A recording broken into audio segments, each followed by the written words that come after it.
Welcome to Showmance, the only show on the internet doing deep dives on shows with no depth, except for today. It's a book, and we're not going to deep dive too hard because it's my birthday and 42 minutes. That's not right. What's 60 minus 22? 38? Who can say? I don't know. But we're getting through this bitch as fast as we possibly can. Because you will not be recapping Scheana Shay's book on your birthday. No. After reading this book, I actually related to her a lot. I thought she's very sweet. I think she was bullied a lot in school, and I think she just wants good friends and to be a good friend.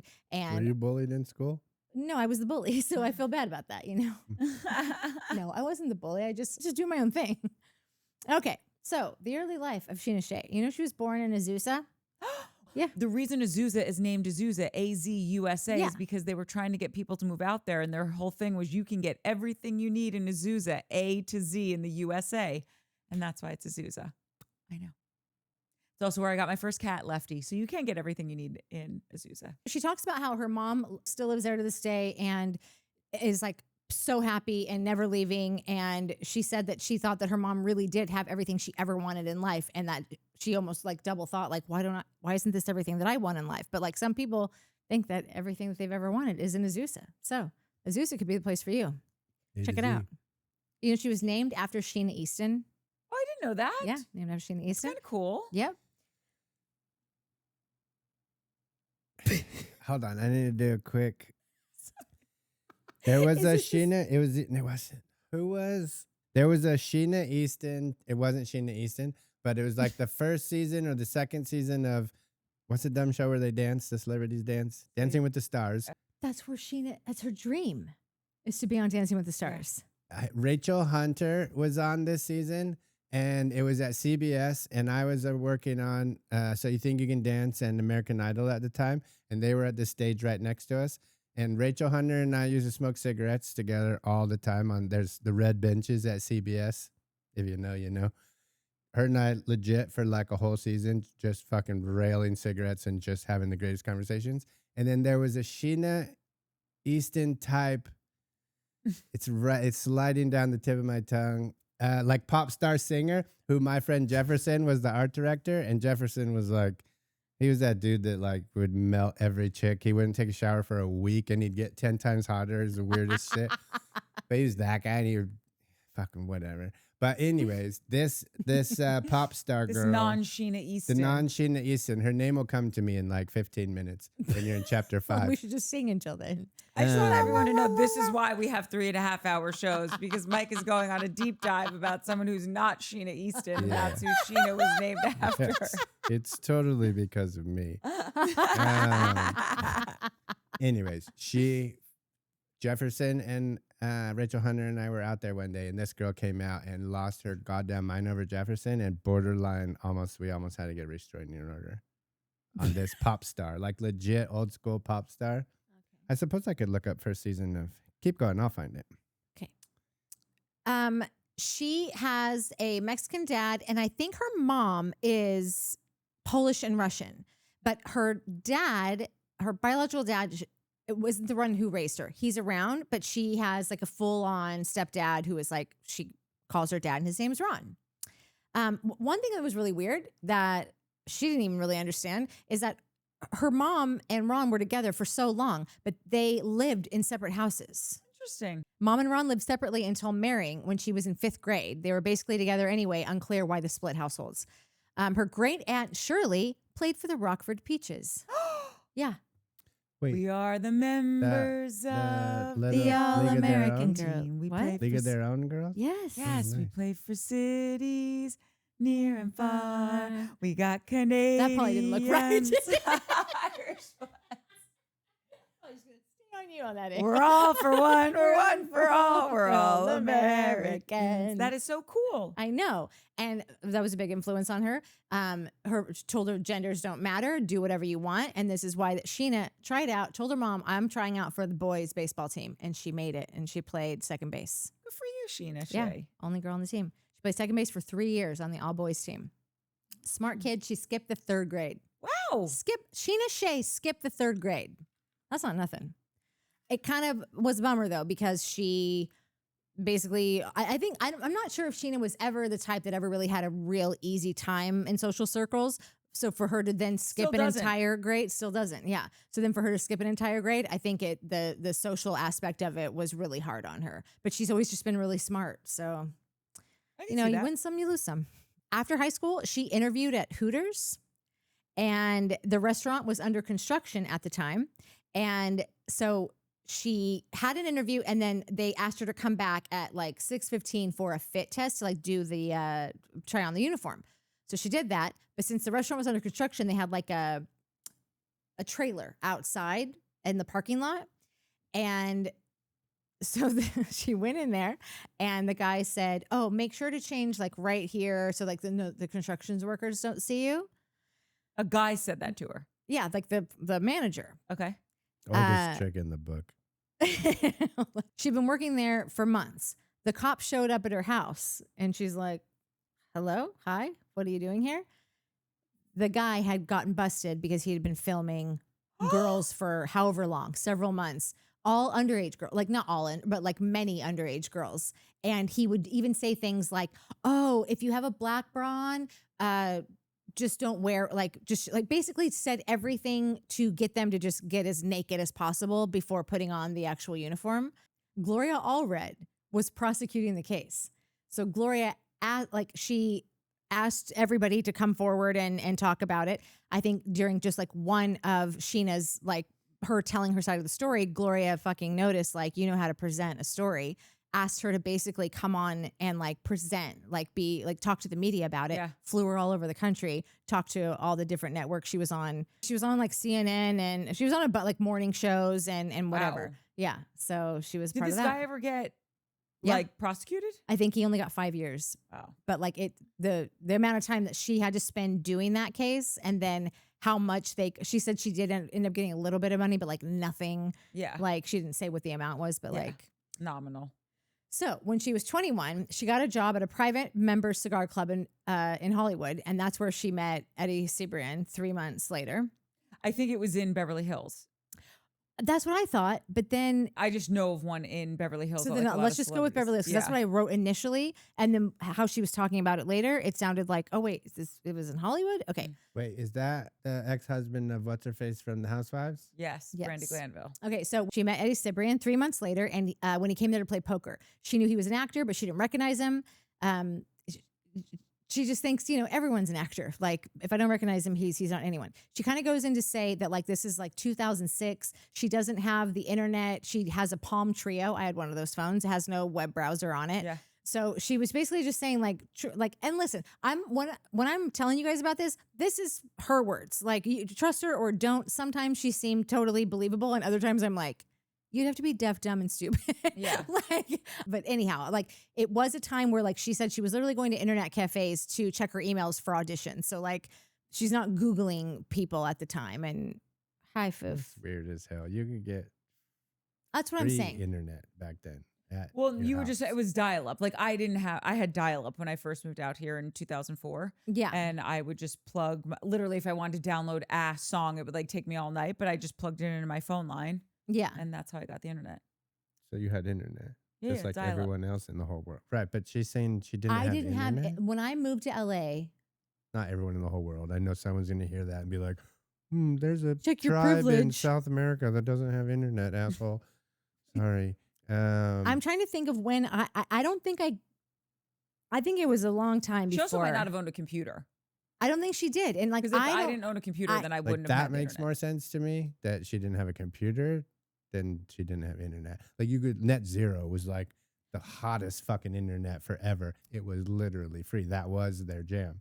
Well, basically, she's just trying to tell you that, like, it might sound crazy that she didn't know who this guy was, but if you just kind of put yourself in the timeline, that like it isn't nuts that like Plausible. that. Yeah, but like I'm not saying I believe her necessarily, but I also I'm open to it. I don't know. He would come in every Tuesday for poker, and then after he was done playing poker and after all the shift ended, they would go out afterwards. They would go out to Ledoux. They would go out to bars, and they would get photographed together. So when somebody mentioned like a bit later, somebody that worked there said, hey, I just want to give you a heads up. I heard he might be married. Like that's what one of her coworkers said. And she ended up asking him about it. But when he said no, like, why would you even ask that or whatever? It didn't really wasn't crazy to her because like, why would he allow them to go out and get photographed together? And why they were very public. Like, but she would only see him on Tuesday nights and she wouldn't see him for the rest of the week. So like, That's weird. it is. But if you, all these stories, Scheana is very, it's a line, you go back and forth. She's either super gullible or chooses to believe what she wants to believe. You can't ever tell if she knows something 100%. You could believe that she is the girl that goes, no, everything's great. He wouldn't lie about it. Why would he? And we're going here. It doesn't make any sense. And of course, I haven't been there, but like, why would I? We always hung out here. So of course, I'm not going to Calabasas. All we ever do is we go to this bar, we go to this club, his friends live here. Like, so just the way that she's talking about it, like, it seems like she has convinced herself of things. Oh, And that totally. happens to her kind of throughout the whole book, where it seems like you've decided that, like, it's like your haircut. Don't you love this haircut? This is the cutest haircut I've ever had. And then you're like, that was the worst year of my life. Unbeknownst to me, she hated the haircut. Who knew? It's just that mentality of like, you're just going to tell yourself like, Yeah, no, it's I think happening. Yes, I don't think she's like some terrible person, Yeah. homewrecker or whatever, but I do think that if I was dating someone and I could only ever see him on a Tuesday night, Yeah. a red flag would be raised. But Yeah. he's incredibly good looking. Yeah. I'm sure she was super into the That's fact what that she said. like Yeah. he was an actor or whatever the hell he told her she did. He obviously had enough money to be pissing it away gambling. So I'm Yeah. sure all of that stuff was the juice was worth the squeeze to tell Yeah. yourself the lie that it's okay that we only see each other on Tuesday nights. Yes. Also, you said it was 2006? Around there? Yeah. I don't think Yes. red flags were a thing yet. That was like They've always been a thing. a few years ago those things came out. Okay. Debbie Gibson. Oh my God. That is Debbie so Gibson. far off. That's who it was. You Sheena couldn't E? remember Debbie Gibson? I couldn't. Moving on. Really?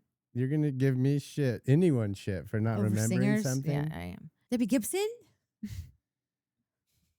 She was only the Debbie voice Gibson. of the Yeah, she generation. loved Jefferson. Okay, so it was super casual. And during that time, she also met Jesse Metcalf. She started dating him in 2007. After that ran its course, she struck things back up with Eddie. Because why not, you know? And that's when it got more serious. He even helped her move apartments and met her mother. She was hanging out with him and his friends. She never went to his place, but he lived in Calabasas and they were always doing stuff in Hollywood. So it only made sense that they'd stay at her place. A few months later, her mom called her and said, "Is the guy I met named Eddie Cibrian? Because I'm reading the newspaper and I just came across an article about how Eddie and his wife are expecting their second child." She Oh, that kind of married. I didn't know you meant. I thought you meant like that. married to the Yeah, mob, like- married to his job. Yeah, Mm. let me just tell you, she was a shock. Called him immediately and he fessed up and apologized, but loved spending time with her, cared so much, all the classic married guy cliches, including that his marriage wasn't working out. She decided not to take any more Tuesday night shifts and to get more serious with her acting and enrolled in more classes and started working with coaches. She finished those in 6 months. And right after that, they asked her to pick up a Tuesday night shift. Right after she'd finished all those hardworking classes to get away from that, her first call, "Can you do this Tuesday night shift?" "Okay, great, I'll do it." He asked to speak with her after that shift. She gave in. He told her that he and Brandy were living in separate houses and were splitting for good. She believed him. They started seeing each other again. He bought her a "sorry I lied about being married" diamond earrings. I remember this. She talked about that. I wonder if she still has them. Of course she does. She does. She even has like a pair of sunglasses. She reminds me very much of someone. He also took her to Mammoth with his friends. Like they would like go on trips together. So while they were there in Mammoth, they're in the hot tub. And his phone's sitting right there at the edge of the hot tub. His phone rings. You know Leanne Rimes? So he's like, "Yeah, I just did a movie with her. She's great. Oh my God, I can't believe it. I'm her biggest fan, blah, blah, blah." All she's thinking is how cool it is that my boyfriend knows fucking Leanne Rimes. Oh, he knows her intimately. Yeah. A month later, they were supposed to meet up at a bar that Sheena's friend bartends at. And then she got a call from Eddie's best friend saying, "Hey, Eddie's actually not going to make it." And she's like, "What? Why not?" And he's like, "I need to tell you something. There's going to be an article tomorrow on the cover of Us Weekly about an affair that Eddie is having with Leanne Rimes." About an affair. Sheena's like, "Oh no. Is it? No." Exactly. It's It's Oh my God. yeah. So for her to find out in two things, like, so he really is still married to someone that he's living with, and he's having he's having another affair. Yes, but what I'd like to highlight here is he wasn't lying. He does know Leanne Rimes. Yes. He's a handsome fella. He is a very He is. handsome fella. That's what she said. She said that he literally looked like guys that she dreamed about, as like that she would marry a guy. A person like this is who she dreamed of marrying. I have met him a bunch of times. Yeah. He's in person, in pictures, 10 out of 10, no notes. Yeah, physically. I He's saw a him very- one night too at the Playboy Club in Vegas, and I mean, like God, like Greek God, Yeah, like he's where gorgeous. He's it's just gorgeous. like a light walking through. Like he's having an affair with Leanne Rimes. Is going to be on the cover of Us Weekly. They were caught canoodling on surveillance at a restaurant in Laguna Beach. So that's how the whole thing kind of came out. That's a conversation for another day. How do you have a wife and 2 affairs I all don't- happening at the same time? And you're having children. Like your wife, And like you're a literally parent just like to gave birth. By the way, I know that this is a real, not a wild take, but like maybe an unpopular take. But Eddie was the one who was married. Yeah. Leanne didn't make a commitment to Brandy Glanville. Right. Scheana didn't stand before God and all of their friends and family and make a commitment to Brandy Glanville. Eddie's the one who did something wrong in Well, this. I think Leanne was married too. Okay, well, she's wrong then in her respect. But I'm just saying, like, I feel like Scheana got a lot of hate for this. Yeah. And I'm just 'Cause she's saying. banging a married dude. That's Right. why. Just because you're not the married person, if you're knowingly banging a married dude or a married woman, that's fucked up. Like, I that's didn't say it fucked up. wasn't. But I'm just saying that, like, I don't think she's as to blame as the married person in the Oh no, listen. equation. And like I said, Scheana, she's just a little puppy pie. Like and she's like 23 years old at the time and that she's this is being happening. lied to and emotionally manipulated. Yeah, and all she's that just stuff. moved here to like find her way and Bright lights, you know, big city. yeah, she went to like a Bible college.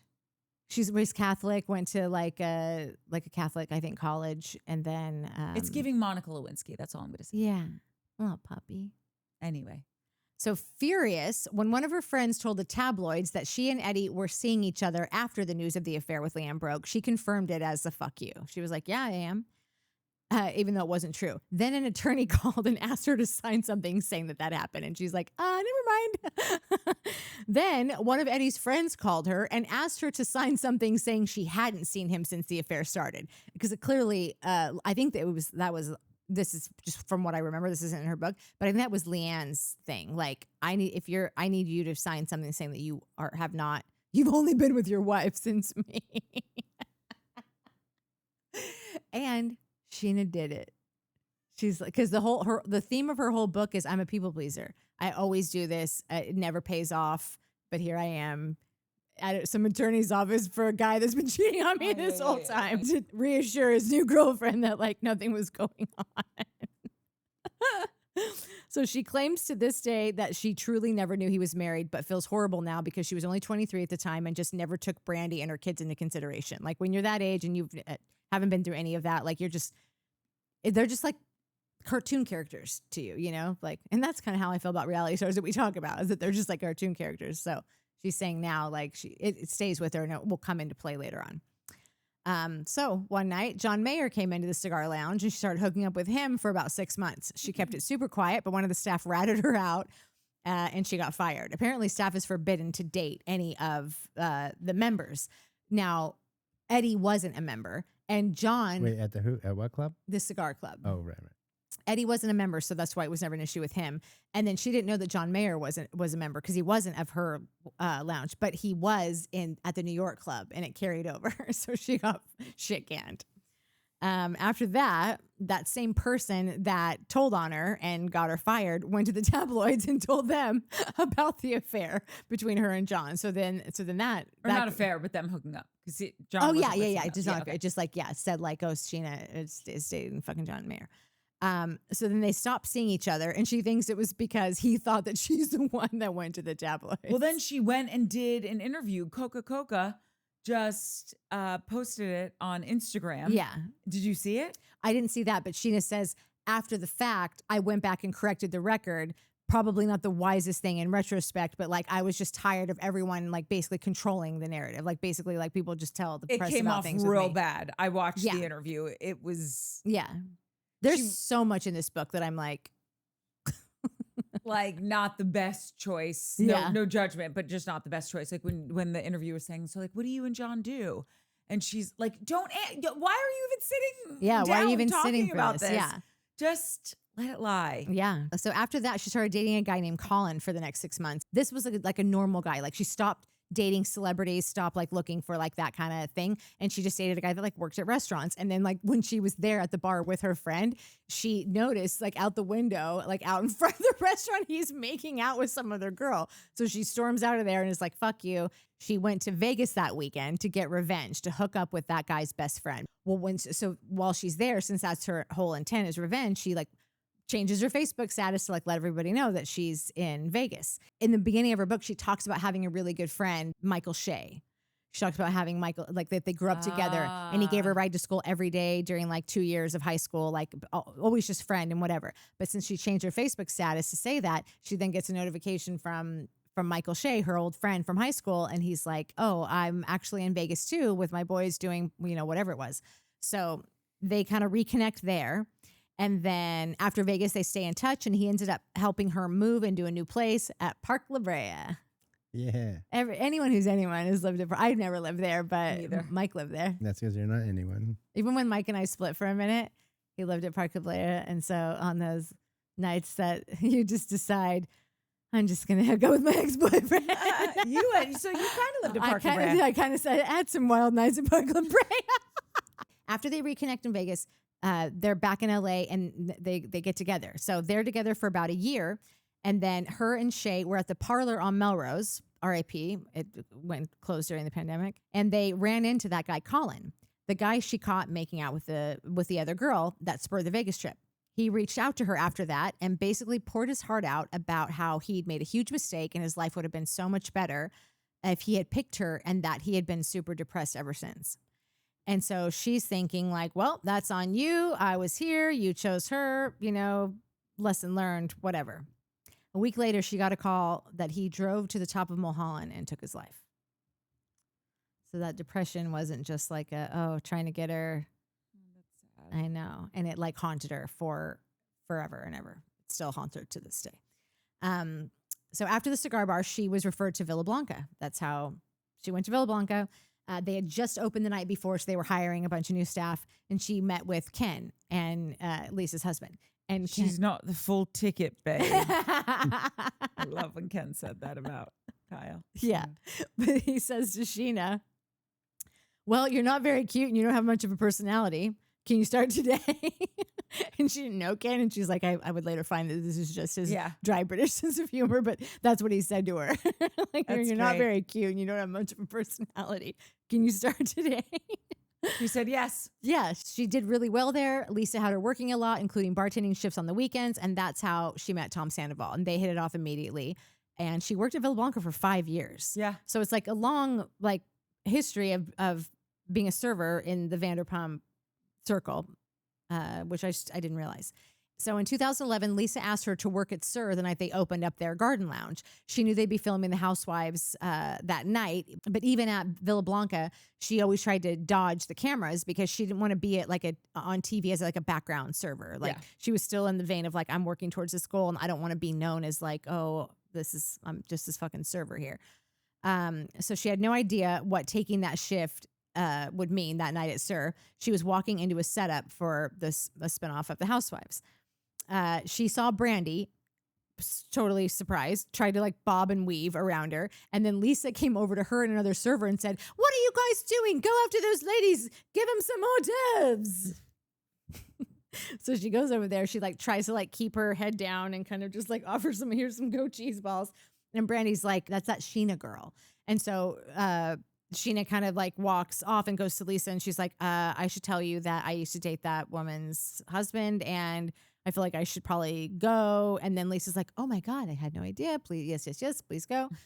Later on, she would find out, of course, Lisa knew the whole fucking story and planned the whole thing. And Scheana thinks that Lisa didn't tell Brandy or her, like kind of set them both I up. can believe that. Yeah. There is so many stories about Lisa, and I will love Lisa till the day I die. I don't fucking care. I wish I didn't even know what I know now. But like, I mean, she's a businesswoman, you know? There's a guy, he works with Simon and he used to work on like all Simon's shows. And this is a famous story and I'm going to butcher the bands because I can't remember which of the two bands, but it was like, let's say the fucking Rolling Stones and Bob Dylan. And I think it was Woodstock. And the dude that was the producer that was trying to get Woodstock together, neither of these bands would do it. And so he called the Rolling Stones and he's like, yo, Bob's in, but only if you guys will do it.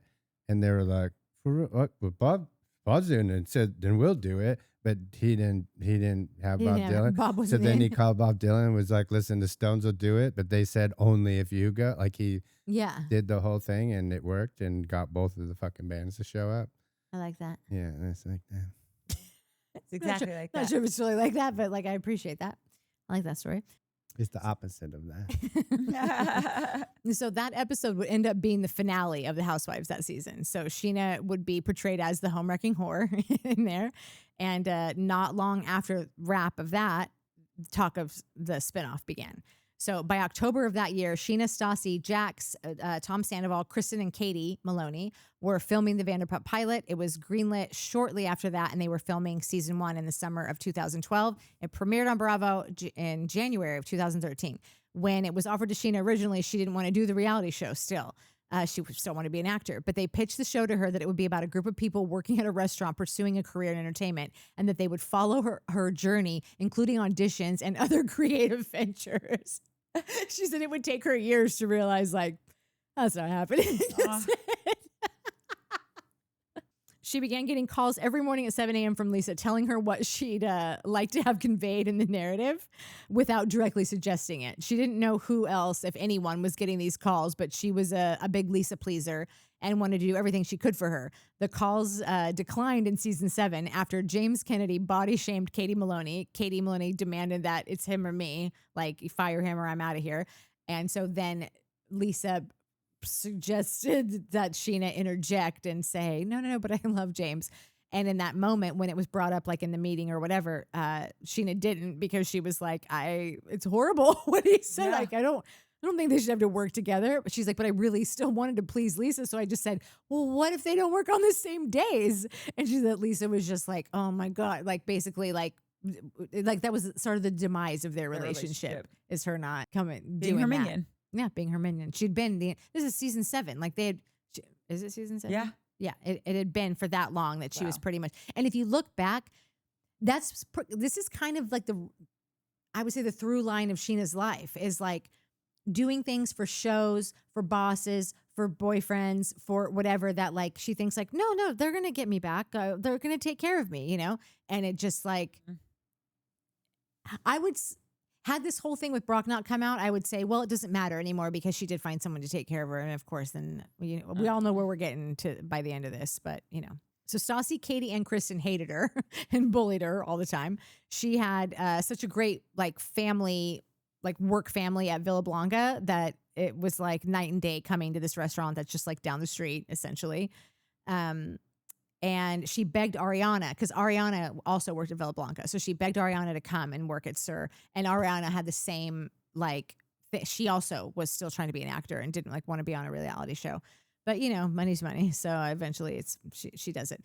So having Tom and Ariana there, like, provided a great support for her that like she didn't have before. After a few seasons, Scheana was 29 and her and Shay planned their wedding for 2014. She sensed some issues with Shay, one being that Shay drank too much. She never felt like he was a full-blown alcoholic, though.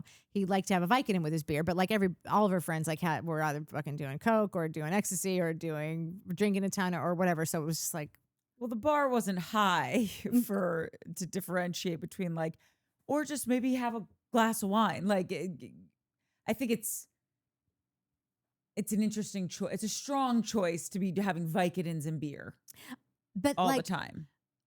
Yeah, and if it was all like, But she just seems like a head in the sand person to me. So like, I don't know if she noticed that he was doing it all the time, but she was like, I had Vicodins with beer, and like, I've had a few Vicodins with beer myself. So, and I would do it right now if someone handed me one. So that's the thing. This is the thing. Scheana walks on a line where you're like, I don't know. But when there's like 50, I don't know, you know. That's exactly right. You do know. Yeah. So she did ask him not to drink at their wedding because it was really important to her that they were both really present and that they would actually remember it forever. Like, Sheena's a romantic. She was just like, please don't drink. I want us to like remember this moment forever. And so he agreed, and she was watching him throughout the night, and he totally honored that. They had choreographed their wedding to include some specific things that it didn't end up happening because I guess they had a really shitty wedding coordinator that just fucked up the whole timeline. One of those things that was supposed to happen was he was supposed to like serenade her because he was a musician. So he was supposed to sing her this song. It like wasn't able to happen. And so then after the wedding, they go back to these like casitas that they had rented out for like the after party. And Tom Sandoval was like, I'm not going to let that happen. Like, we are definitely, he's going to sing you that song. We're going to get it all set up. That's such a Tom Sandoval move, to like do all that.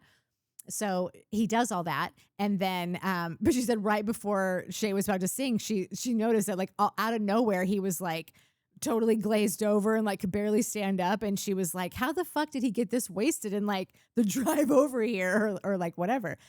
And then she says that weeks later, it was New Year's, and she's at Tom Sandoval's house, and Tom Sandoval is offering everyone ecstasy. And she was like, no, thanks. I'm good. I've never done it. I'm not going to do it now. And Shay goes, hey, you gave me one of these at my wedding. I thought it was Adderall because Adderall is blue. It was a little blue pill, and he thought it was Adderall. That's so connecting. Tom Sandoval fucking roofied Sheena's husband. Well, it didn't last, so it's okay. No memories It tarnished. was ecstasy, and he thought it was Adderall. Yeah, all Shay wanted to do was like stay up and like enjoy, like do the after party at his wedding. But like the way she says it in the book, it did seem like he was like, wait, what?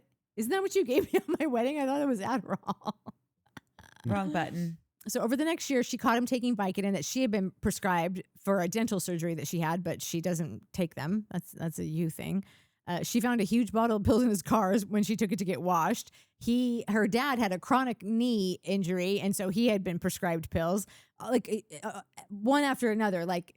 He basically stole her dad's pills, and her mom was like, I think you need to talk to your husband. Like, some of dad's pills are missing. And she's like, I think you counted wrong. That doesn't seem right. They covered that on the show. It was really sad. Yeah. Really sad. Yeah. So one day she was going to film Watch What Happens Live, and she got a Twitter notification from Becky Butterfly asking if saying that she really wanted to, can I see you this weekend or something. When she went to look, she was like in a mad dash packing, so she didn't look at it right away. And she just thought it was like a fan who was like, knew that she was going to be in New York. Like, people would just constantly DM and oh, we're going to be here. Can we meet up? Whatever. So when she was done, she went to go look at it, and it wasn't there. It was on her Twitter. And then she remembered that like Shay had borrowed her phone, however, like 2 weeks ago, and logged into his Twitter from like the browser. So she was getting like browser notifications from him. So she looked on it there, and she saw that it was a BBW porn star. Oh my! So he was cheating on her. Yes. Wait. What's BBW? Isn't it Big Beautiful Women? It's an acronym for someone who's sexually interested in doing sexual things. Yeah, and the profile picture was like ass cheeks, like straight to camera. Can't blame him for that. So she confronted him. He lied. Another time, he broke his phone while she was out of town. And since the phone plan was in her name, he couldn't just go replace it on his own. So her sister had an extra iPhone he borrowed until she got back. Her sister said she kept getting these messages from a girl with pink hair. Apparently, Shay never set up his own iCloud. So like the sister was getting like all these messages on her iPad that were going to the phone, which is weird. And it doesn't make sense to me because doesn't your phone number have to I don't know. But anyway, there was apparently traces of like more girls that like her sister found out about. She confronts him, and he does fess up that he had an emotional affair, but said it would never happen again. Katie and Ariana both knew. And when they were filming, the producers called her out for hiding something. She said there was clearly something that's going on here that you're not telling us about. Come out with it. And it could have been that Katie or Ariana fucking told the producers, because I don't know. But anyhow, so she gave the show a kernel and said that Shay was having addiction issues. Another night during Halloween, he just didn't come home, and she tracked his location to his parents' house. Days went by. She looked at her bank account. $6,000 was gone. Another 600 on her Amex. Her uncle also passed away during that time, and she just didn't show up because he was like still hadn't come home from like not coming home. So that was like the first, like the biggest, like, what the fuck. She had another uncle that died. That's like still a cold case, like was murdered, and like no one knows. She lost her grandparents, all 4 of them, like within a year, and the uncle with like months later. So she's lost so many people, and it's like what doctors say have really contributed to her OCD, because she's like scared of anything going wrong because everyone's going to die. And I think her mother also attributed to that. She didn't mean to, but did, because maybe she kind of had the same thing. So anyway, it's horrible. I know. She then heard from a mutual friend that he had been buying Adderall from him each time for $600. So she was seeing these $600 charges all the time. So she would come to find out later that happened. And that's when she confronted him about it, right as they were filming, or like before they were filming, like the day that they were supposed to film. And since he kept lying, and she's like, you're saying you've never bought pills from someone. You're saying you've never spent, like gave him a bunch of chances. He lied. And so then on camera, she said, I want a divorce. Nobody was expecting her to say that, but it was just like in the moment, he was lying. And so she just was like, fuck it, I'm doing it. And she did it on camera, asked for a divorce. She had $100K in her business account. She offered him half of it if he would sign the divorce papers like immediately, and he did. He agreed. Wow. So he took the money and ran. She took a 6-month residency gig in Vegas called Sex Tips for Straight Women from a Gay Man. It was a show that Kendra Wilkinson was doing, and they were friends. And she went to see her one night, and she's like, I'm leaving this, but I think you should do it. And she'll give her name to the producers, and they called her, and she got the gig. So she moved to Vegas for 6 months and did that. Then season 7 for Vanderpump started, and she was the only single girl out of the entire cast, and she stuck out like a sore thumb. She didn't blend at all. It was totally obvious to her and everyone. So she got demoted for season 8, but they asked her to stay and told her, like, stay anyways. You're demoted. Your story's not going to be a story, but that we're doing a spinoff. Well, also, didn't you say season 7 is when her and Lisa started having their falling out because she didn't do her little whatever you call it? Yeah. Yes, she did, Mike. But like, you still know that Scheana's going to offer up, especially if you demote her, she's probably going to work even harder to give you what Scheana's just that person. Like, there's other girls that like, you wouldn't ask Ariana to do that. You know, Ariana's going to fucking sniff that shit out immediately. Scheana was just that person that you could get to do things because she just wanted to please you and just didn't have the confidence and whatever. And then they dangled the Valley saying, and we're doing the spinoff, and we really want you to be a part of that. So, okay. And that was in season 7. Yeah. And so 4 years at least, before. Yeah. So it was that season where all the new cast came to SUR, like Charlie, Max, Dana.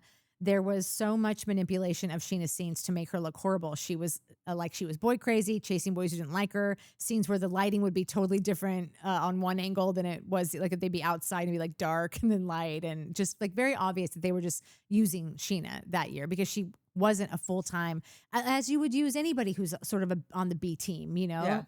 And they did that to her. And one of the editors went on a podcast and actually said that one of her favorite things to do was cut together all of Scheana's cringiest moments. But that editor ended up getting fired for going on that podcast and saying that. So Bravo did like Stefan for her. That's there. not nice. I know. Why would you even be so stupid to think that, unless everybody in the fucking building was just making fun of this fucking idiot, you know? Not on a podcast. Exactly. But she took it in the edit bay. Yeah, exactly. Where no one goes. Yeah. So at some point during or after that season, she met a woman named Dee Dee at Stagecoach. They had mutual friends, hung out that weekend, and started hanging out a ton in LA. One night, Dee Dee kissed her, and she didn't hate it. They continued going out and getting drunk and casually hooking up. In September 2019, they went to San Diego together, and they went to a party, and that's where she met Brock, who she thought looked like Jason Momoa. They chatted and parted ways that night, but the next morning she woke up to a DM from Brock. So he ended up driving her back to LA. And when they were holding hands, he's missing 2 fingers, or he's missing one finger and a half of one. And he told her it was a crocodile. But it wasn't? No. But she like told the producers that he wrestled a crocodile. I would totally do that. I have a friend who has Bell's palsy, and it, like the side, like his side of his face is whatever, but his ears is basically missing. But it looks like a burn. Like, it straight up looks like a burn. Yeah. And he's a comedian. He works on, what's Bill Maher's show? Politically. Real Time. Real Time. Yeah. He works on Real Time. He's my friend that I feel like he's worked there for fucking 20 years. But he has the funniest fucking stories when people are like, "Oh my god, what happened?" He'll do. One of his a shark attack, and like he has the craziest, funniest stories that he'll tell people and like see how far he can get with it. And before he's like, "No, actually, I got Bell's palsy," but you're literally pissing your pants. But this, I guess after he tells you that it's not a real story, you're pissing your pants. Yeah, But yeah. if you know, then you're pissing. But Brock lost he grew up on a farm, and I feel like it was like machinery on the farm. His like hand got caught in it, and like you hear about that kind of stuff all the time. And she said that when she did find out about it, she said that like she couldn't even get mad at the lie because like when she did find out, like it was like she's like, that's how old Summer Moon is right now. Like, and for that to have happened, I guess he got super bullied at school. So his mom told him, tell everyone that it was crocodile. There And is so, just a through line though of her believing what she wants to hear. Yeah. Yeah. You know, because that's how she's, you know, a lot of lies. I know. Anyway, sorry, keep going. No, I know. And I feel bad. I'm not trying. No, trying to, like, I know. victim Listen, I'm with blame or you. I'm whatever. telling you, Just- I would be like, oh my God. And then I go, come on. Like throughout the whole thing, that's how I was. But Yeah. she narrates it herself. And so she's just so sweet on there. And she's like, you guys. Happy birthday. Oh, great. Oh yeah, happy birthday. Scheana, we're spending my birthday together. I don't hate it. Nat, you're good as gold. That's another story. Her manager, she had a manager at the time that was like more like a buddy, but she totally trusted him. He convinces her to like work with the same entertainment lawyer that he does, and she's like, "Oh, great!" Like she's like, in retrospect, obviously not wise to have the same entertainment lawyer as your manager does, but I was just like, I have an entertainment lawyer now. Like that's all how she saw it. Well, somehow he got her to sign it. She's never made a dime off of Good as Gold. I can't. I'm having the opposite effect that you had. Well, yeah, because you're mean. They end up going to a music festival together. Somehow Dirty Dancing comes up and Brock says that he could do the lip. Sheena accepts the challenge. And when he brought her down, he kissed her. That was their first kiss. Fuck yeah, he did. Did he nail the lift? Yeah. Yeah. Oh, 100% you're getting a kiss. They talked every day for the next couple of weeks and met up later at another festival. They had what she calls the most incredible sex she's ever had in her life to this day. At some point in San Diego, Dee Dee left her jacket there. This is the girl that she was like kind of like friends with, but like getting like pretty intimate with. Left her jacket there. Scheana was going to with Dee Dee and some other girls to Vegas to celebrate Dee Dee's birthday, and Brock also had a friend that was driving to Vegas, and he was supposed to send the jacket with that person so that Dee Dee could wear it on her birthday. But Brock forgot, so he booked a flight to Vegas and he flew the jacket there. That was like his big his first like big gesture of like to show up there and be like, "Here's your friend's jacket." And so then he ended up staying the night because Dee Dee was like, "Well, you brought my fucking jacket, bro. You should definitely stay."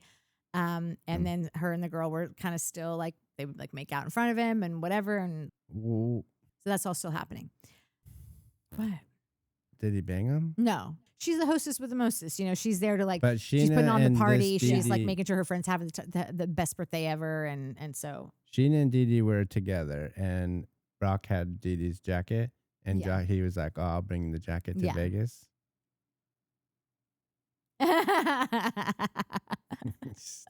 Sheena's so dumb. So this was So just one dumb. of the first several he thought grand he was gestures. going to bang them both. That's why he brought the jacket. And maybe he did, but it's not in the book. So this was just one of the several grand gestures Brock did for Scheana throughout the following months, including a surprise trip to Bali, which he was able to like get her on the flight, and she didn't know they were going to Bali. Like she only found out because like the pilot ends up saying like, "So before we get to Bali, we're going to stop and." That's ridiculous. Like They I don't know. literally say boarding flight 762 to Bali. I'm telling you, there are so many things like this, but Scheana just sounds like why are you even making that up? Like we all know how flights work. So like I don't know. Okay, so she's on her way to Bali. Well, you know what? It probably doesn't matter because this was the trip that he told her he loved her on. So of course, who cares? You just who go can on the remember story. anything else? Yeah, who can remember? Who heard anything This but is also- songbirds? This is also the trip he told her, "Where's Dee Dee?" After this trip, no. Everyone wanted to meet Brock. So they met up with a bunch of their friends at a bar in Venice, and Dee Dee was included. Dee Dee kissed her again there. which had happened other times in front of Brock. But this time, Brock wasn't having it. He told her that this was the last time and it wasn't acceptable anymore because she was his girl. So maybe he wasn't interested and he just wanted her. Scheana ended up distancing herself from Dee Dee, and that was like a sad thing for her because they had been tight. Wait, friendships? Like, are they still buddies or? No, like because she's like, I couldn't be friends with her anymore. I had feelings for her. So it would be the same as like me telling Brock he couldn't hang out with his ex-girlfriend anymore because clearly that's somebody he had strong feelings for. So it was like she had to look at it that way. And it was I recently sad. saw this comedian and she was married to a guy, but she's bisexual. And she had said to her husband after like years of marriage, she goes, would you care if I hooked up with a woman? And he goes, would I care if you cheated on me? Yes, I Yeah. would. And I feel like that's what Brock is Yeah. saying. It's not just like a fun party trick or whatever. Like, Yeah, no, I think no, so it's like, too. dude, you're cheating on me. Yeah. Scheana went to a doctor just to check on her fertility situation. The doctor told her that she had little to no chance of conceiving because of very low AMH levels, whatever the hell that is. He told her she needed to freeze her eggs now. So she did hormone injections for 2 weeks and got 12 eggs during retrieval. And the doc suggested she do one more round. And she got pregnant. So during that process of trying to freeze her egg, she got pregnant, suffered a devastating miscarriage a bit later. Brock was out of town, one of the hardest nights of her life. They agreed to put off trying again for a bit because it was the pandemic and work was up in the air, but it happened. She got pregnant again. At 40 weeks, they induced her so that she could spend some time with the baby before production began because it was only 9 days away. Like she was going to have 9 days from that day. 15 hours later, her blood pressure spikes and she was told she had preeclampsia.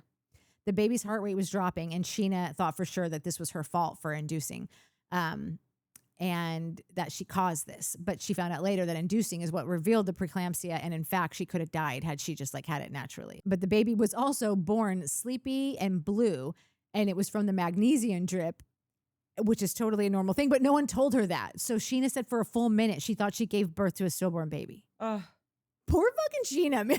Like she just seems to lot of not great moments for her. She spent 5 days in the hospital after that because of the illness. By the time she got home, she had 3 days before filming started. And when cameras went up, she was literally still wearing a diaper. So her and Lala became super close after Lala left Randall. And it seems like it was about the time she noticed that Lala's parenting style was different than her anxious, worrisome parenting. So Lala was the one that told her, like, you might have postpartum OCD, which is like all the things. She'd be like, Lala, why are you letting her do that? And she'd be like, eat a piece of fruit? Well, that's what they do. They eat fruit. Well, you're not going to grind it up? Well, they have to learn to swallow, Scheana. So she went to a doctor. She went to a therapist, got diagnosed with postpartum. She did EMDR, and it totally worked for her. Since then, she's got involved with organizations to spread awareness about the OCD and the postpartum and a bunch of other mental health stuff. Eye movement desensitization and reprocessing. I was probably thinking of MDMA. Yeah, probably me too. Involves focusing on a traumatic memory while simultaneously experiencing bilateral stimulation, such as eye movements, taps, or tones. Oh, yeah, I've done this. You have? Yeah. Does it work? Yeah, I did it actually with a really famous guy, a guy who's really famous for this, British guy. Debbie Gibson? No, not Debbie Gibson. She's American. And he did it for like a really bad breakup that I was going through. And in that moment, I did have a release, but like I wasn't seeing him in any consistent fashion that would give me results that she had. But I did have a really big release when we worked together. Brock proposed on their balcony with a 12.7 cushion cut diamond. 12.7? The producers told Scheana that they really wanted her and Brock to get married on camera. But Scheana and Brock really needed to get married before production started back up because they needed to get Brock's green card process started. So they had a private wedding and offered to do it again on camera. During the season 9 reunion, Rochelle called off her engagement and Scheana put her up for like over 5 months in her apartment in Hollywood while her and Brock were living in San Diego during that off season. Producers then informed Scheana that you're getting demoted again because you live in San Diego. And this show's about people that live in LA. I think it was just another reason to like, we don't want to pay Scheana full time, but she'll do whatever we say. She'll show up whenever. They're just going to give her a day rate. So they had a place in San Diego, and I didn't know she ever lived in San Diego. I think that Brock lived in San Diego, so it was like they probably lived there because Brock was like during the off season. Brock is a trainer, so he worked at a gym in San Diego. Yeah. So I think that just like during the off season, they spent the time At a there. gym. I know. Oy. This timeline could be a little, it always felt a little wonky because sometimes she's just telling a story, but then like she'll have another story and but it happened 6 months before this other thing happened, but just things in life, they're all happening at the same time. So sorry if this is a little out of Quantum order. physics. That's Yeah. what Scheana's talking about. Yeah. Producers tell Scheana that she's getting demoted again because she doesn't live in LA and the show's about people that live in LA. And they also said that she was welcome back like on that sort of like day rate status, but that they weren't interested in having Brock in any official way. And Scheana thinks it's because the story with his estranged kids left the audience like super sour on him at that time. And it was just a bummer because Brock had been so involved in this season prior for nothing. Like he worked on the show for free. But that's just how these fucking piece of shit shows work. Them's is the breaks, bro. Especially on these like low budge shows. Yeah. Like when they got married, it was just for the green card, but they're actually gonna have their real wedding in Mexico. And then Vanderpump was like, what? We'd like to film that. And so then they pay her double her day rate and they put Brock on and now they're all whatever because the whole cast is going to come and whatever. So this brings us to about the time of Scandoval. During season 10, the rumors started that Raquel and Sandoval were looking a little close and too kind to each other. Katie and Lala were the leaders of that rumor mill. Scheana shut it down several times. Just thought like, no way, no how. Raquel's the sweetest girl on earth. Like that would never happen. And Tom, I've known Tom he's had my back forever. There was times that Scheana wouldn't. Her and Kristen both would like get demoted all the time, and Tom would like help them pay for stuff. Yeah, Tom she was said always that like, on the show. She was like, so he literally nice. sent me money. Yeah, I have such a weird thing with Tom. Like he's super generous, but then you can't trust him obviously as far as you can throw him. So I don't know. Then Allie Luber brought it up because she saw them out dancing, making Katie and Lala even more convinced. But when Allie told Scheana about it, she told her she was getting it all wrong. She was new. She didn't know the friend group that well. And she asked her, like, do not ever bring this up again, please. These are my friends and you don't know them. So she's like, oh, okay, sorry, bro. So she doesn't. Season 10 wraps in mid-September on New Year's Eve at Schwartz and Sandy's. Raquel tells everyone she wants to kiss Schwartz at midnight. When midnight comes, Schwartz was hiding in the bathroom. Scheana says that she didn't think it was that weird. That's just Schwartz being Schwartz. She says Schwartz is totally awkward with girls. Like does it like when girls like him, he's like, and like just kind of runs. Party Schwartz. Party Schwartz. But like what I just have decided, they're just trying to throw people off the scent. That was when Tom and Raquel were trying to make everyone think that Raquel liked Tom Schwartz. Yeah. So I think that Schwartz probably like agreed to like kiss her. And then like when it came down to it, he I don't want to do this. probably peed his pants and was like, I don't want to be a part of this. Yeah. We got to run her. And Schwartz. We gotta bleed her. taking off. At some point in January, Janet tells Scheana that she had a party at her house with everyone and that people were commenting on the vibes between Sandoval and Raquel. Janet said that Ariana stormed outside in the backyard and yelled at them and said, people keep commenting to me that something is up with you guys and it's getting annoying, so get your shit together. Scheana still says that Ariana still didn't think that they were really doing anything. She just didn't want to be the topic of like conversation about something like this. So later that month, Scheana and Raquel and someone named Jenny, who has known Raquel since high school, they were at dinner. And Raquel was wanting to go to Tom Tom's. At some point, Scheana was alone with Jenny and told her about all the chatter going on and told her she had this strange feeling. So they started asking Raquel questions about Tom. Raquel said that Tom was her best friend. She's closer to him than Ariana, and that Tom wants to break up with Ariana, but every time he brings it up, Ariana threatens to off herself. Scheana doubled down and was like, so you're saying like nothing's happening. You're not kissing, you're not hooking up, nothing. And Raquel says, absolutely not. And then Scheana said, is there any part of you that wants something to happen? And she said the look on Raquel's face, she describes it as the happy tear emoji. Oh, yeah. Scheana kept pressing, but Raquel never slipped. And when they left dinner, she told her, I know you're hiding something. Knock it off. When she called Jenny on the drive home, Jenny said she's definitely hiding something. I'm onto her too. Scheana told Brock about it. Brock told her she was nuts. What are you doing? You know these people. Well, but Lala and Katie are saying this. Fuck Lala and Katie. These are your best friends. What are you like? No, leave it alone. She didn't know leave She's it. a journalist. Sheena decided to bring it to Ariana against to Brock's chagrin. And Ariana said absolutely no way, and that that her and Tom were actually especially great right now, and they're having sex and everything. So Scheana also noticed that Raquel stopped sharing her location at this time. And now, looking at the timeline, it was when they were traveling to Big Bear and going to see Tom's parents. But she'd had her location for like a year and a half, and then like one day it's just turned off. Scheana, it's weird that you have everyone's location. It is. She has like 80 people's locations. Yeah. 80? Listen, it's either 40 or 80. I can't remember. Either way. Yeah, it's a lot. Two's too many. Yeah. Unless you have children. So February 5th, Scheana asked Scandoval, and he acted totally offended. So at that point, when Tom says, like, what the fuck are you even asking me about this for? She finally lets it go because of just like Tom's response. And she said that it was that moment when she looks back and she's like, it was diabolical how set they were. Like they were not budging. After that, they're out to dinner with friends, one being this person, Nima, who had dated Raquel for a minute.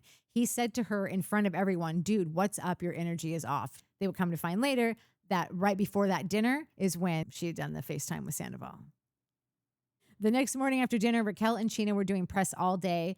The last stop was at Watch What Happens Live. After they wrapped, they went out to a bar, but at the end of the night, the bar was closing and they couldn't find Raquel. She was in the bathroom. So they were outside waiting for her. When she finally came out, she was on speakerphone with Ariana and Scheana could hear Ariana crying.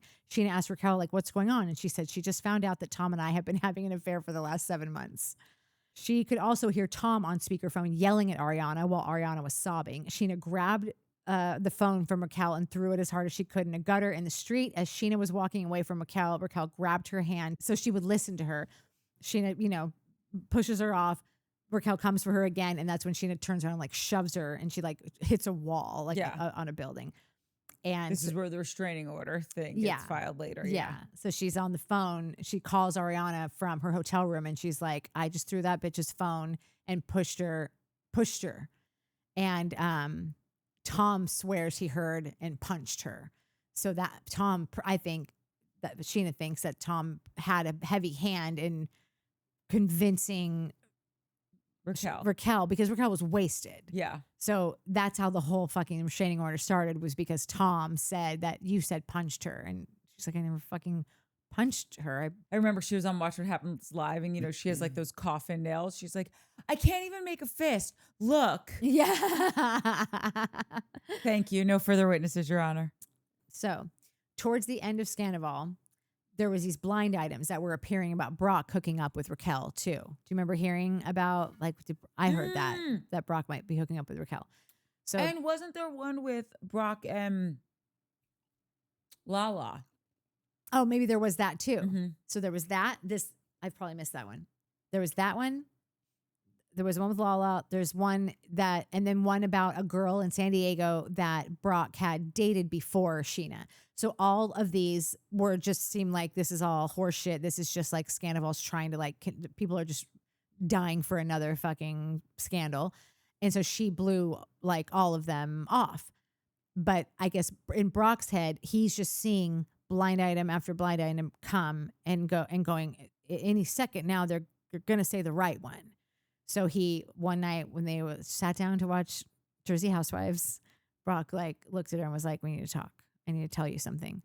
And he tells her he had slept with someone while she was pregnant. And when he was working at a gym in Hillcrest, it's in San Diego. Jess and I lived in Hillcrest. Oh yeah. Yeah. Quack's first house was there. Fucking great. Totally. I loved it. So that had happened years prior. So it was at least 2 years. And then a year later, he was going to tell Scheana about it. So he wrote her this long letter that and detailed everything, like where they slept together, how many times, who was there, what they did, whatever. Held on to never gave it to her. And then when all these blind items started coming out, he was like, any second it's going to be the right one. So he decides to tell her, gives her the letter. She reads it. And I thought the funniest part about it was that she said it was filled with misspellings. And I don't know why, but that fucking super irritated me. No, that would have pissed me off also. Like if you're telling me off, say that you're an asshole. YOU''RE. Yeah, not. that's what she said. It just seems like so careless. Yeah. Like why is there so many typos? Why is there so many misspellings? Yeah. Like you don't care about anything. You don't care about me. You don't care about this letter. You don't care about Oxford commas. Yeah. So she throws the letter in the fire and is like, I never want to fucking see this again. And it was during the kind of like towards the end of Scandoval. And so this is all sitting on her, but she has a 2-year-old. She says this one interesting thing that like kind of stuck with me. She said, I had to figure out like if I was going to be strong enough to leave or strong enough to stay. Because they would both be equally fucking hard. Totally. Did they only hook up one time? It was like under a month and multiple times. Okay. But like it was totally physical, nothing at all emotional. And it was just, Scheana was pregnant. And he, I think, was like, she really, and she says, like, I'm not letting him off the hook, but like, she gives a reason as to like why, like somebody read a fucking book of psychology and decided like, oh, well, because I'm afraid of things. So I'm like, I don't know if I deserve children. Well, you probably don't, but maybe also don't. What's the affair have to do with any of this? Like, I think it's a really stupid, like it doesn't, those dots don't fucking connect to me, but whatever. But I was trying to think about like what I would do. Oh, because it's one thing to find out. It'd be horrible to find out when you're pregnant. Like that would be the worst of the worst, right? Like you're pregnant and you find out, oh my God, my baby's due like any second, and my husband my husband is having an affair. But if you find out something that happened years later and you have a child and you've bought properties and you've started businesses together, you're doing your podcast, they have big plans, they're super compatible. They like, we loved Brock from the jump. Like they look very good for each other. He seems really good for her. This thing happened. I didn't like Brock from the jump. No, I didn't like him from the jump, but I have liked him for a good long time. That's what I know. And Lala likes him. And that's what Heather Pike said in the comments. She was like, I like Brock because Lala liked him. And that bitch doesn't fuck around. And she doesn't. And so that's. She also liked Randall, so she's not perfect. I'm not saying no one is. Yeah. I'm just saying like totally. we could all be fooled by a great personality, a cute smile, or whatever it is. But she says he's a really great dad. I believe that he is. I just that's brutal. Yeah. Oh, and then she also goes through this time because she thinks it's karma for what she did to Brandi Glanville. And she's like, Scheana just gets on these tangents and gets on these like, and like, I believe her that she's going down these like these mental paths of like, oh my God, it's all connected. And of course this was going to happen. And, you know, I have kids now. I didn't realize that woman had children too. I didn't think at all about it. And, you know, whatever. So anyhow, she chooses to stay, obviously. When she finally chose to forgive Brock, that is what spurred her to forgive Scandoval, because I think she's saying it like, if I'm forgiving Brock, I have to get over this thing with Scandoval. It's very fucking hypocritical. But I don't, and she doesn't say this, but I'm just saying, if you want to like look at Scheana as more of a human, and if that were me, I would be thinking, if Brock was scared that this could come out any second, I just don't want to be continuing on this tirade against Tom Scandoval, and then it comes out about me, and then I'm really going to be like, the math in it, you know? Yeah, it makes sense. Yeah. So she does that. And then she was maybe going to talk about the affair, maybe not. She had put it like in the book pitch, like was very vague about like what this chapter 16 or whatever might be, but like nothing specific. But she was working with like a ghostwriter, but just like, I guess a ghostwriter kind of like helping her write the book. And at some point, the story that she had told got leaked. And there was, of the 4 people, Brock, her publicist, like her best friend Nima, who's like in all throughout the book, and the ghostwriter, they were the only people that knew. And I think she hired a private investigator to find the IP address of like where, basically it ended up that the fucking ghostwriter leaked it. I would have guessed that. So that's why she just decided, okay, it'll go in. I wonder if she sued her. I think Scheana tried to do something, and then that woman claimed like emotional distress and then blocked her on so she was like, it was so obvious that's who it was that did it. Is that the end of the book? Yeah. There's one more part in it where she does find out ultimately that Lisa did definitely know about the affair and stayed, like, planned that entire. Oh, I actually did read that part, and she was just like, once again, this is Lisa, like, using whatever she can to her advantage, which, not for nothing, whether you like her or don't like her, that's also the edit she got in Beverly Hills, which is why I always say, like, they can't use what you don't give them. Yeah. These shows, as much as like maybe it's an artificial environment, the reactions and what you're getting a lot of the time is like, if you're on there long enough, I'm not saying you're a fucking day player, but if you're on these shows like these women are for 10 years, that is who Lisa is. Yeah. Oh, not completely. She's not. No, totally. But that is a color in her rainbow. Yeah. She Just also like goes on about how she's like the amount of money they have is insane, and they work all the time. She's like, they do not need to do this. And she's like, she's a fucking worker bee. She's a hard worker. I respect her so much. She her does hustle. seem like a hard worker. Yeah. That Totally. like her and Ken both, like they've done enough. They don't need to do this anymore. And they're still like crushing. And she's also said that like there would be times that Lisa would just kind of like shade her, like wouldn't be in a photo with her because she'd be like, "Oh, I saw on Twitter this morning that you were in a photo with Kyle. Why don't you call Kyle and take a photo with her?" And so she wouldn't take photos with her because That's petulant. I know. Why don't you call your best friend Kyle? I don't know. I'm tired, so I don't want to say anything because I have feelings about everything that you told us in this book. Yeah. Like, listen, she's from everything that people say about her, it's not like she's some terrible person. It's nothing like that. It's just more along the lines of like, are things karmic, or are we just maybe making not the best decisions and painting red flags white? Yeah. And again, I'm not pointing fingers. I have painted red flags white. I just feel like if something happens one time, okay, what is that saying? Like, fool me twice, shame on you. Fool me twice, shame on me. And I've amended it to fool me 3 times and I'm a fucking idiot. Yeah. Like, if it happens once, it's one thing. If it happens twice, by the time it's happening a 3rd time, like we have a pattern established here. Yeah. And again, like, kudos for your bravery for saying all of this. It's not a judgment. Like I'm saying like, oh, you're a bad person or you're not intelligent. It's more just like, you've written the book, see where you can learn and no, there were so many things that were like, and live your best life from the story that you're telling us about you. Yeah. Like even if she just would have said like about doing the interview, like, oh, this girl I worked with outed me about like hooking up with John Mayer and I got fired. And then that same girl went to the tabloids and told them also that we had been hooking up, gave them the story. And so then I went to correct the record. Well, I would just say if I were her, it was already out there. So I just took the interview, and like, I need to get my name out there. What am I doing? I'm still working at this fucking cigar club. Yes. Dating all the wrong people. Like I need to start working for myself. So yeah, just say that. And we'll all be like, okay. That's right. But That's right. Yeah. But she doesn't say that. She just goes, well, It's my big thing. You can't play smart and stupid at the same time. Yeah. And you can't be like, oh, I just tripped into this. I just tripped into that. I don't give a shit. Own it and you're free.